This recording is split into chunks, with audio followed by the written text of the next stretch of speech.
सर्वप्रथम आज पत्रकार दिन आहे. पत्रकार दिनाच्या आपल्या सर्व माध्यमांच्या पत्रकारांना खूप खूप शुभेच्छा. आज आपण इथं ओबीसी सकल ओबीसी समाजातर्फे आता सध्या जे महाराष्ट्रामध्ये एका दुर्दैवी घटनेचं ज्या प्रकारे विक्टिमायझेशन केलं जातंय, ज्या प्रकारे एका घटनेचा राजकीय पटलावर वापर करून कुणाचा तरी राजकीय करिअर संपवण्यासाठी जे प्रयत्न चालू आहेत, तर त्याच्या विरोधात ओबीसींची भूमिका मांडायला आज पत्रकार परिषद घेत आहोत. सर्वप्रथम बीड जिल्ह्यातील मस्साजोग या गावचे सरपंच संतोष देशमुख यांची जी निर्घुण हत्या झाली त्याचा ओबीसी म्हणून आणि महाराष्ट्राचे सजग नागरिक म्हणून आम्ही जाहीर निषेध व्यक्त करतो. असं म्हणलं जातं की गुन्हेगाराला कुठलीही जात पात धर्म पंथ नसतो. महाराष्ट्रामध्ये दररोज अशा प्रकारचे अनेक गुन्हे घडतात आणि सदरचा जो गुन्हा घडलेला आहे, आपण जर हे पाहिलं असेल तर एका कंपनीच्या कॉन्ट्रॅक्टच्या वादातून खंडणीच्या विषयामधून हा निर्घुण खून झालेला आहे. इथं कोणत्याही प्रकारे कुठला जातीभेद नव्हता किंवा जातीच्या वर्चस्वातून समाजाच्या वर्चस्वातून हा खून झालेला नव्हता. आणि या खुनाचा, या घटनेचा महाराष्ट्रातील सर्व संवेदनशील नेत्यांनी आणि समाजाने निषेध केलेला आहे. परंतु आपण गेल्या काही दिवसात बघतोय श्रद्धांजली सभेच्या नावाखाली कशा प्रकारे ह्या घटनेला जातीय रंग दिला जातोय. आरोपीची आणि पीडिताची जात बघून याला एक वेगळं ध्रुवीकरण बघितलं जातंय. कुठेतरी याला व्हिक्टिमायझेशन करून राजकीय पोळी भाजली जाती. पण याच्यामधून एक असं घडतंय की ज्या मनोज जरांगेने गेल्या 1 वर्षामध्ये आरक्षणाच्या नावाखाली, आंदोलनाच्या नावाखाली जाती द्वेष निर्माण केला आणि महाराष्ट्र होरपळला. महाराष्ट्रामध्ये हजारो एसट्या फुटल्या, आमदारांचे बंगले जाळले गेले, ओबीसींची व्यवसायाची दुकानं, मग सोनार समाज असेल, कुंभार समाज असेल, हे जाळलं गेलं, गावबंदी केली गेली. ह्या सगळ्यांमध्ये संपूर्ण महाराष्ट्रातला प्रत्येक जात घटक होरपळलेला आहे. आणि आता कुठेतरी हे वातावरण शांत झालेलं असताना परत कुठेतरी जरांगेचा पार्ट 2 त्यांनी चालू केलाय. श्रद्धांजली सभेच्या नावाखाली धमक्या द्यायच्या, तुमच्या नेत्याला आम्ही फिरून देणार नाही. नेता टार्गेट करणं ही एक वेगळी बाजू आहे, पण तुम्ही या जिल्ह्यातनं या, आम्ही इकडून येतो आणि यांना घरात घुसून मारू, अशा प्रकारच्या चिथवण्या हा मनोज जरांगे मीडिया समोर देतोय, अख्खा महाराष्ट्र बघतोय. आणि ह्या मनोज जरांगेच्या चिथवण्यांना बळी पडून महाराष्ट्रामध्ये जाळपोळ झालेली बघितलेली आहे. मग माझा सवाल असा आहे की जर तुम्ही एका प्रकरणाचा आका, ह्याचा आकाचा आका, मग मला एक प्रश्न विचारायचा आहे देवेंद्र फडणवीसांना आणि गृहमंत्र्यांना की अंतरवाली सराटीमध्ये जो लाठीचार्ज झाला, 64 पोलिसांची डोकी फुटली, त्याच्यामध्ये जवळजवळ 24 ते 25 महिला पोलिसांची डोकी फुटली गेली. 307 सारखे गंभीर गुन्हे तिथे आहेत. ह्या प्रकरणाची SIT विधानसभा अध्यक्ष राहुल नार्वेकरांनी नेमायला लावली होती. त्या SITचं काय झालं? मग या प्रकरणाचा आका कोण आहे? या प्रकरणाचा सूत्रधार कोण आहे? हाच तो मनोज जरांगे जो मोकाट फिरतोय. मग ह्या मनोज जरांगेला तुम्ही अटक कधी करणार आहे? ती SITचा अहवाल बस्तानात बांधून ठेवलाय का? आणि आता या मला अंजलीताई दामानी यांवर पण बोलायचंय. तुम्ही समाजसेविका आहात, समाजसेविकाला कोणत्याही सरकारी कर्मचाऱ्याला, कुठल्याही प्रशासकीय अधिकाऱ्याला जात नसते, तो त्याचं कर्तव्य करत असतो. परंतु दामानी ताई, तुम्हाला असं वाटत नाही का की तुम्ही ठराविक सिलेक्टिव्ह टार्गेट करताय? तुम्ही खडसेंच्या मागे लागताय, तुम्ही भुजबळांच्या मागे लागताय, तुम्ही मुंडेंच्याच मागे लागताय. आम्ही आरोपींची बाजू घेत नाहीये, पण तुमची जे वक्तव्य आलं, आता तुम्ही विक्टिम कार्ड खेळताय की बाबा काही मला सोशल मीडियावर धमक्या दिल्या जातात, कोणी धमक्या दिल्या जातात, त्याचा आम्ही निषेध करतो. परंतु तुमचं वक्तव्य हे जातीय हेट्रेड पसरवणारं नाही का? तुम्ही जसा सेक्शन सांगताय तसा 153A अंतर्गत तुम्ही जातीय विद्वेष पसरवण्याचा तुमच्या गुन्हा दाखल होऊ शकत नाही का? तुम्ही काय म्हणताय की मी तिथे गेल्यानंतर मी सगळे रेकॉर्ड बघितले, सरकारी कार्यालयामध्ये बघितलं आणि तिथं मला फक्त वंजारेच दिसले. म्हणजे तुम्ही ओबीसी मधला जो आमचा एक घटक आहे, ऊसतोड कामगारांपासून तिथं भगवान बाबांना मानणारे भगवान बाबा म्हणायचे की जमिनी विका पण शिका. आणि ह्या संघर्षातनं पुण्यासारख्या ठिकाणी येऊन, मुंबईसारख्या ठिकाणी येऊन संघर्षातनं स्पर्धा परीक्षा एमपीएससी यूपीएससी देऊन जे आमचे प्रशासकीय अधिकारी झाले असतात, विधिज्ञ झाले असतील, जजेस झाले असतील, IAS IPS झाले असतील, तर तुमचा पोटशूळ का उठतोय? तुम्ही एका समाजाच्या कॅलिबरवर, गुणवत्तेवर प्रश्न निर्माण करत नाहीये का?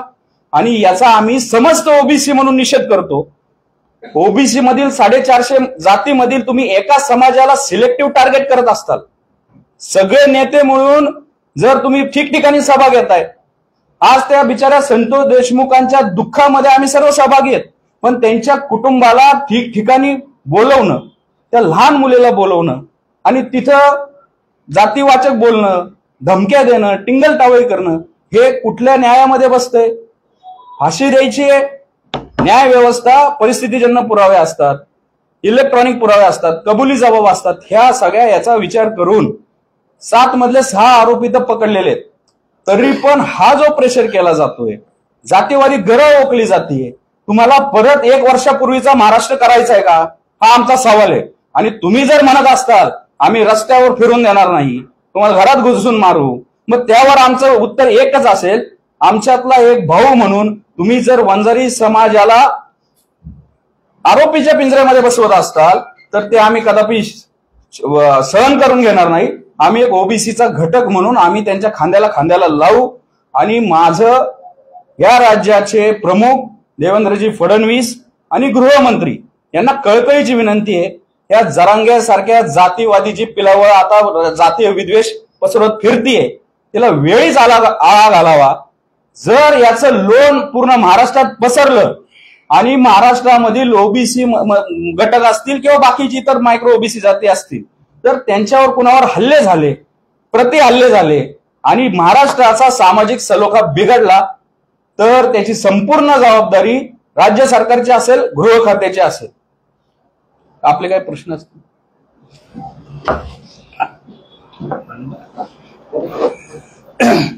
आज सगळे जे काही बीडच्या घटनेच्या संदर्भात शिष्टमंडळ आहे तर ते राज्यपालांच्या भेटीसाठी गेले आहे.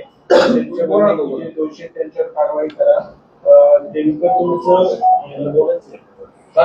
तुमचं परभणीमध्ये परवा जो मराठा समाजाचा मेळावा घेतला, मोर्चा काढला आणि त्या मोर्चामध्ये अनेक मराठा समाजाच्या नेत्यांनी वेगळ्या वेगळ्या म्हणजे वक्तव्य केली. त्याच्यात जरांगे पाटलांनी असं एक वक्तव्य केलंय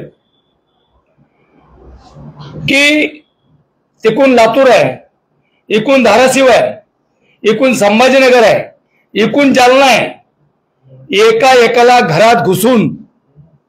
माझा जरांगे पाटलाला प्रश्न आहे, सवाल आहे की तुम्ही कुणाच्या घरात घुसणार आहेत आणि घरात घुसून काय करणार आहेत याचं उत्तर तुम्ही दिलं पाहिजे. आता समाजाला, या महाराष्ट्रातल्या जनतेला याचं उत्तर पाहिजे. घरात कुणाच्या घुसणार आणि काय करणार? आणि जर खरंच तुम्ही घरात घुसायची तयारी असेल ना तर एकदा घुसून बघा आणि तुम्ही घोषित करा की आम्ही यांच्या घरात घुसणार आहे. एक समाजाचं टार्गेट करून या महाराष्ट्रामध्ये एक हुशार, अभ्यासू, ऊसतोड कामगाराचे मुलं IAS IPS झाले आणि त्या अधिकाऱ्यावर कुठल्या तरी प्रकारचे शिंतोडे उडवणं, त्यांना काहीतरी कुठं वेगळ्या वेगळ्या पद्धतीने अडचणी आणण्याचं काम करणं, हे मला तरी वाटतं चुकीचं आहे. ही जी वंजारी समाजातलं जे एवढे मोठे अधिकारी दिसतात ना, त्याचं कारण आहे की गेले अनेक वर्ष त्यांच्या आई वडिलांनी ऊस तोडलेला आहे. गेले अनेक वर्ष शेतीत रात दिवस कष्ट केलेलं आहे आणि ते कष्ट करून ऊस तोडून त्या मुलाला शिकवलंय आणि त्या मुलांनी रात्रीला दिवस करून अभ्यास करून त्यांना अधिकारी झालेत, IAS IPS झालेत. अशा प्रकारचं सगळं होत असताना तुम्ही समाजाच्या अधिकारावर बोलायचं, समाजाच्या वंजारी समाजावर बोलायचं. महाराष्ट्रातला ओबीसी आता काही दुष्काळ राहिलेला नाही. या महाराष्ट्रातला ओबीसी ताकदीने संघटित झालेला आहे. येणाऱ्या काळामध्ये जर निवड एखाद्या जातीला टार्गेट करण्याचं काम केलं तर प्रत्येक जाग्यावर या महाराष्ट्रातला ओबीसी उत्तर देईल. याच्यात कुठल्याही प्रकारचा विषय नाहीये. काल आदरणीय देवेंद्र फडणवीस साहेबांचं स्टेटमेंट आहे की बीडच्या केसमध्ये राजकारण करू नये. राज्याचे मुख्यमंत्री जर असं म्हणत असले तर या महाराष्ट्रातली जनता वेडी आहे का? राज्याच्या मुख्यमंत्र्यांनी सांगितलंय तपासाच्या पद्धतीने तपास होऊ द्या. तपास होतो त्या तपासाच्या पद्धतीने होऊ द्या, पण याच्यात कुठल्याही प्रकारचं राजकारण करू नका. म्हणजे त्यांच्या लक्षात आलंय की इथे कुठेतरी राजकारण व्हायला लागलंय. आणि हे राजकारण होत असताना ही केस आणि स्वर्गवासी देशमुख, संतोष भैया देशमुख, हे जी घटनेला खऱ्या त्या कुटुंबाला न्याय मिळाला पाहिजे तो न्याय राहिला बाजूला. काल पुण्यामध्ये मोर्चा काढला. माझा सवाल आहे, पुण्यातला मोर्चा काढला, पुण्यातले किती आमदार त्या व्यासपीठावर होते? किती लोकांनी सपोर्ट केला? सगळे बीड जिल्ह्यातलेच आमदार आले. फक्त हा इश्यू बीडचा आहे. बीडमध्ये 2 कॅबिनेट मंत्री झाले आणि ते कसं काय त्यांना डॉमिनेट करता येईल ही त्यांची भूमिका आहे. परंतु खरंच माझी आदरणीय देवेंद्र फडणवीस साहेबांना विनंती आहे की अशा प्रकार जर होत असले महाराष्ट्रामध्ये तर मला वाटतं हे चुकीचं आहे. यांना जागीच आळा घातला पाहिजे. नसता याचं जे काही होईल ज्या पद्धतीने ज्यांनी जे वक्तव्य केलंय तो त्याला जबाबदार असेल आणि राज्य शासन जबाबदार असेल. आमची स्पष्ट भूमिका आहे. त्यामुळे काल आम्ही ज्या वक्तव्याच्या विरोधामध्ये अनेक जागेवर पोलिसांना अर्ज केले, काही पोलिसांना गुन्हे दाखल झालेत, काही लोक आजही पोलीस स्टेशनला बसून आहेत गुन्हे दाखल करण्यासाठी. माझी विनंती आहे, मराठा समाज जरी असला तोही आमचा भाऊ आहे, तोही आमचा मोठा भाऊ आहे. आजही आम्ही त्यांच्या विरोधात कधीही बोललेलो नाहीत. परंतु तुम्ही उठले की तेवढंच काम आहे. सोशल मीडियावर तेच, टीव्हीवर तेच. अरे स्वर्गवासी संतोष देशमुख त्यांना ज्या पद्धतीने त्यांची हत्या केली त्या आरोपीला फाशीवर लटकवण्यासाठी तो विषय घ्या ना. महाराष्ट्रामध्ये आंदोलन केल्याने काय तो विषय होणार आहे का? एखाद्या राजीनामा जर धनंजय मुंडे साहेब त्याच्यात गुन्हे असतील, त्यांच्यावर आरोप सिद्ध झाला तर राजीनामा घेतील ना.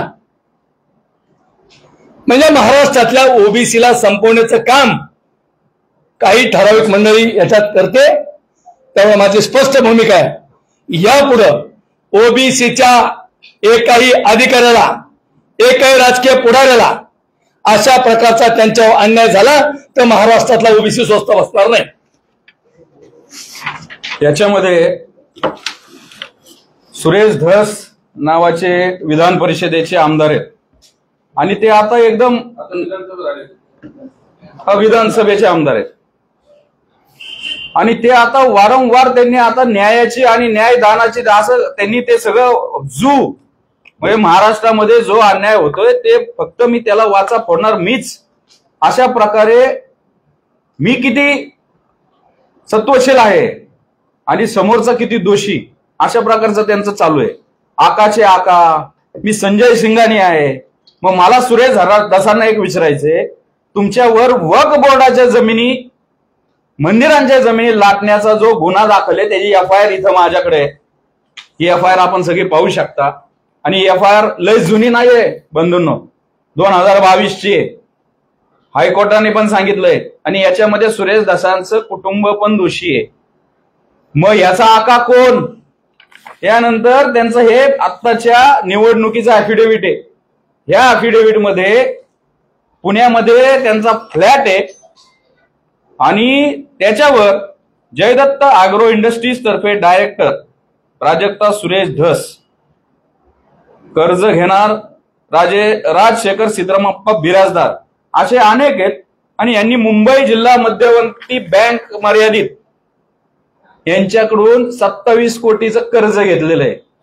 मग ते संजय सिंघानिया हे कर्ज बुडवताना पण संजय सिंघानियाच होतात का सुरेश धस? हे कर्ज तुम्ही बुडवले का हे कर्ज परतफेड केली ह्याचे हप्ते हे सगळ्यांसमोर येऊन द्या. आपलं ठेवायचं झाकून, दुसऱ्याचं बघायचं वाकून, अशा प्रकारची प्रवृत्ती. मग तुम्ही जर धनंजय मुंडेंचा राजीनामा मागत असताल तर नैतिकतेने तुम्ही पण राजीनामा द्या. हे जे तुमच्यावर गुन्हे आहेत आणि तुम्ही ऍफिडेव्हिट मध्ये सांगितलंय आमच्यावर जमिनी लाटल्याचा, मंदिराच्या जमिनी लाटल्याचा गुन्हा आहे. मग सुरेश धस तुम्ही किती खोल पाण्यात आहे. त्यामुळं दुसऱ्याकडे बोट दाखवताना स्वतःकडे 4 बोट आहेत हे लक्षात घेतलं पाहिजे. आमचा वैयक्तिक कुणावर आरोप नाहीये, पण एका समाजाला तुम्ही आरोपीच्या पिंजऱ्यामध्ये बसवत असतात. त्यांचे जे काही कोण सरकारी कर्मचारी असतील, प्रशासकीय अधिकारी असतील, विविध क्षेत्रामध्ये काम करणारे असतील, त्यांचे जर तुम्ही कुणाचे स्टेटस बघता, जी तरुण मुलं असतात हे प्रत्येक समाजामध्ये असतात, ते तरुण मुलं त्या याच्यामध्ये कुठेतरी स्टेटस ठेवतात. तो स्टेटस दाखवून ठराविक आडनावच दाखवायची, ते मीडियाला द्यायचं आणि ती लाईन चालवायची. तुम्ही एका समाजाला आरोपीच्या पिंजऱ्यात बसू नका. आमचा ओबीसीचा एक घटक म्हणून वंजारी बांधवांना जर तुम्ही आरोपीच्या पिंजऱ्यामध्ये ठरवत असताल तर सर्व ओबीसी खांद्याला खांदा लावून आम्ही उभे आहोत. आणि जर तुम्ही असे इशारे देत असताल, जिल्ह्यामध्ये हे करायचं, 30 लोक येणार, 30 भाषणं करणार आणि चेतावण्या देणार, घरात घुसू म्हणणार, तर आम्ही याच्या विरोधात मनोज जरांगे सारख्या जातीवादी माणसाच्या विरोधात आता आम्ही गुन्हे दाखल करतोय.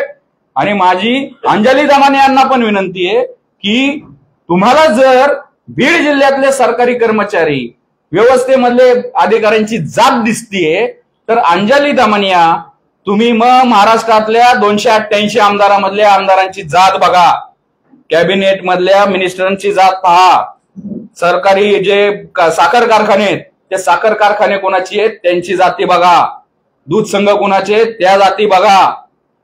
हे सगळं बघत असताना मंत्रालयाच्या कॅडर 1, 2, 3च्या पोस्ट आहेत, क्लास 1 to 4च्या पोस्ट आहेत, या सगळ्यांची जात बघा आणि मग त्यानंतर सांगा तुम्ही अन्याय कोणावर नक्की झालेला आहे.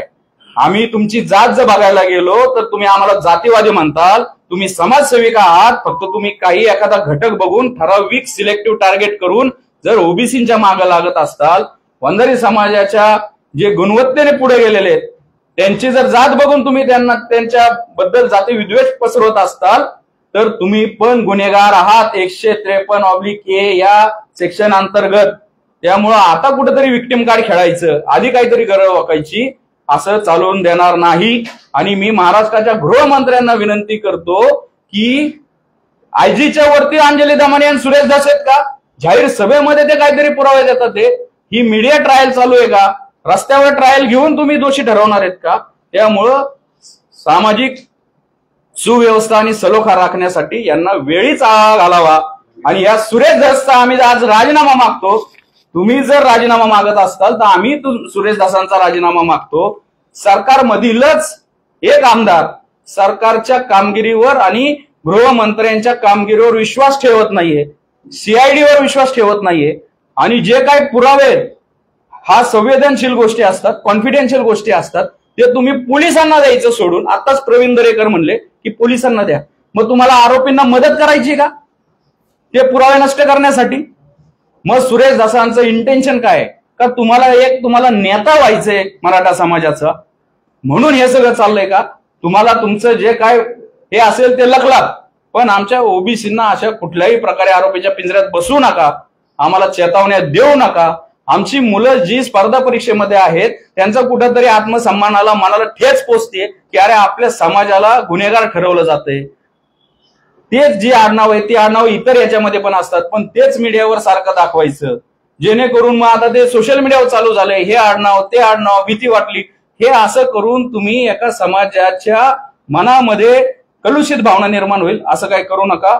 तर आमची ओबीसी तर्फे हे जे चाललंय याचा सगळ्यांचा आम्ही निषेध करतो आणि गृहमंत्र्यांना आणि शासनाला विनंती करतो की तत्काळ या मनोज जरांगे, सुरेश धसच्या ह्या ज्या सगळ्या कारवाया आणि हे जे सगळे उद्योग चालू आहेत त्याला लगाम घालावा.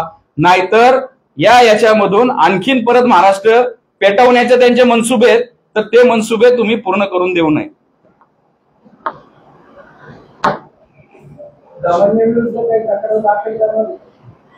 दमानिया विरुद्ध तक्रार दाखल केलेली आहे. दमानिया विरुद्ध त्यांची जी क्लिप आहे मी तुम्हाला आता देऊ शकतो. त्यांनी स्पष्टपणे सांगितलंय सगळीकडे वंजारीच दिसतात, धुवून दिसतात. गोपीनाथ मुंडे ज्यावेळेस होते त्यांनी तिथं आणले, कुणाची हिंमत नाहीये. जो तो ज्याच्या त्याच्या सर्व्हिस जे काय त्यांचे मॅन्युअल असतात त्याच्यानुसार काम करतो. त्यामुळं तुम्हाला त्यांच्या कुठल्या याच्यावर जर हरकत असेल तर तुम्ही पर्टिक्युलर माणसाबद्दल बोलू शकता. पण महाराष्ट्रामधल्या एका समाजाच्या फक्त तुम्हाला अधिकारी दिसतात, तुम्हाला बाकीचे समाज दिसत नाहीये का? दमानियाबाई, दमानियांविरुद्ध आम्ही 100% जाती जातीमध्ये हॅट्रेड पसरवण्याबद्दल आम्ही गुन्हे दाखल करणार आहोत. तुमच्या विरुद्ध तुम्ही काहीतरी बोलायचं, त्याच्यावर प्रतिक्रिया आल्यानंतर मग व्हिक्टिम कार्ड खेळायचं, मग काहीतरी मग फोन लावायचा कुणाला तरी, त्याचा व्हिडिओ काढायचा, तो सोशल मीडियावर द्यायचा. दमानियाबाईंचं हे सगळं महाराष्ट्राने बघितलेलं आहे. तर त्यांनी पण, तुम्ही समाजसेविका आहात तर समाजामध्ये सलोखा बिघडेल असं करू नये. आम्ही दमानियांना विनंती वाजा इशारा देतो. परत अशा आरोपींबद्दल तुम्हाला काय बोलायचं ते बोला. आणि मला दमानियांना सवाल आहे, तुम्हाला आत्ता दिसलं हो, ज्यावेळेस बीड झाला, ज्यावेळेस 24 महिला पोलिसांची डोकी फुटली, ज्यावेळेस आमदारांची घरं झाली गेली, त्यावेळेस तुम्हाला काय वाटलं नाही? तुमच्यातली समाजसेविका जागृत नाही झाली? त्यावेळेस तुम्ही शांत बसला. मग मला दमानियांना विचारायचे, तुम्ही या सुरेश धसांच्या या कारभाराविरुद्ध, यांनी जी फसवणूक केलेली आहे, जमिनी लाटल्यात, त्याच्या विरुद्ध बोलणार आहात का? शरद पवारांनी मुख्यमंत्र्यांना पत्र लिहिले की बीडचं प्रकरण ज्या लोकप्रतिनिधींनी लावून धरलेले आहे त्यांच्या जीवाला धोका आहे म्हणून, तर त्यांना गृह विभागातर्फे संरक्षण देण्यात.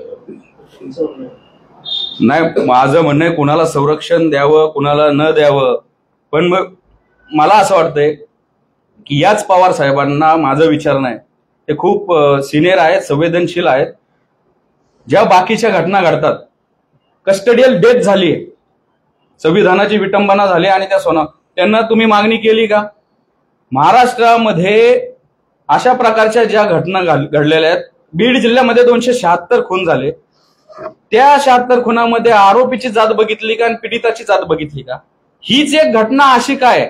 मला तर असं वाटतंय की ज्या ज्या वेळेस फडणवीसांचं सरकार सत्तेमध्ये येतं, अशा कुठल्या तरी एक वाईट घटनेचा आधार घेऊन कुठेतरी एक अजेंडा सेट केला जातो. आणि हे आता हा पार्ट 2, कारण की आता काल परवाच इथं आमदार बोलले की आम्हाला कोपर्डी पार्ट 2 करायचा आहे. त्यामुळं हे जे चाललेलं आहे, तर माझी सर्व नेत्यांना विनंती आहे की जातीय सलोखा राखण्यासाठी न्यायव्यवस्था त्यांचं काम करते, प्रशासन काम करते, सीआयडीचा तपास आहे. 7 मधले 6 आरोपी निष्पन्न झालेले आहेत. आणखीन कोण असतील तर त्यांच्यावर नक्कीच आपण गुन्हा दाखल करावा, त्यांच्यावर कारवाई करावी. परंतु सामाजिक सलोखा बिघडून देऊ नये आणि राजकीय ऍस्पिरेशनसाठी समाजामध्ये एका वर्षामध्ये एवढं मन कलुषित झालेलं आहे. आणि ह्याच्यामध्ये अजून जर असे खतपाणी आणि तेल ओतलं तर महाराष्ट्राचा पुरोगामी, महाराष्ट्राचा युपी बिहार व्हायला वेळ लागणार नाही.